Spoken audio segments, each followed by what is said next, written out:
오늘 아침 뉴스도 어김없이 싸우는 이야기로 시작합니다. 윤석열 전 대통령의 탄핵과 조기 대선으로 정권이 교체된 이후에도 여당의 개혁 입법, 속도전과 야당의 필리버스터 맞대응이 이어지며 극한 대치는 멈출 줄 모릅니다. 정치에 입문하기 전에는 그렇게 명망도 있고 똑똑했던 사람들이 왜 정치판에 들어가면 이상하게 변하냐면서 정치는 할 게 아니라고들 말합니다. 그러나 우리의 삶을 돌아보면 매일매일이 갈등과 타협의 생활이란 것을 알게 됩니다. 층간소음으로 이웃과 갈등이 생겨 인명까지 해치는 경우도 흔치 않게 봅니다. 삶 자체가 전쟁입니다. 2014년 이후 층간소음을 계기로 발생한 살인 미수살인 예비 사건이 55건으로 집계됐고 이 가운데 22명이 목숨을 잃었습니다. 2025년 충남 천안에서는 두 차례의 112신고와 경찰 중재로 봉합되는 듯 보였던 층간소음, 갈등이 결국 살인사건으로 이어졌습니다. 부모와 자식 간의 갈등, 부부 간의 갈등, 직장 동료 간의 갈등까지 우리 생활 주변에는 남이 보기엔 사소한 문제로 목숨을 걸고 싸우는 경우가 허다합니다. 마지막 한 명이 남더라도 끝나지 않을 것입니다. 지금 우리는 싸움에 지쳐있다고 말합니다. 그러나 결코 싸움은 끝나지 않습니다. 전 인류가 한 사람씩 맞짱을 떠서 마지막 단 한 사람이 남더라도 그 사람은 다른 동물들과 전쟁을 해야 할 것입니다.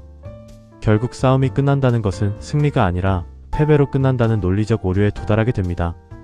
그렇다면 궁금한 점이 생깁니다. 싸움이 나쁜 것인가요? 새는 양 날개가 있기에 날 수 있습니다. 부패한 권력으로 나라가 망하는 것이지 건전한 견제와 싸움은 민주주의를 강하게 합니다.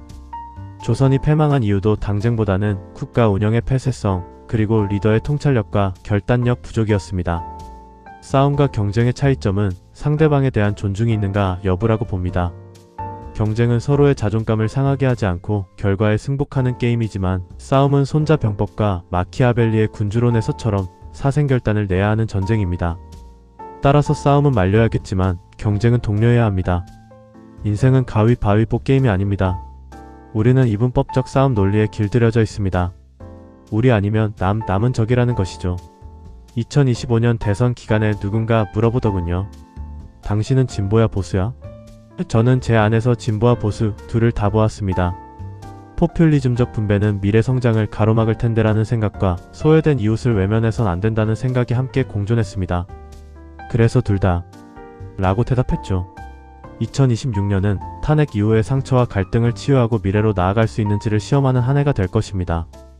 2026년 6월 3일 치러지는 지방선거는 정권에 대한 중간평가 성격을 가지며 향후 정치 권력의 향배를 결정하는 중요한 분기점이 될 것입니다.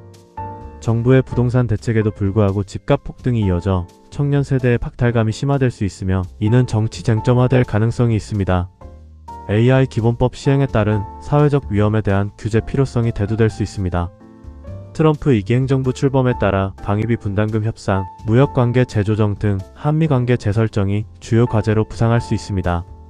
핵 추진 잠수함 건조 논의와 함께 자체 핵무기 개발 지지율이 높아짐에 따라 핵 잠재력 보유 여부가 외교안보 핵심 의제로 부상할 수 있습니다.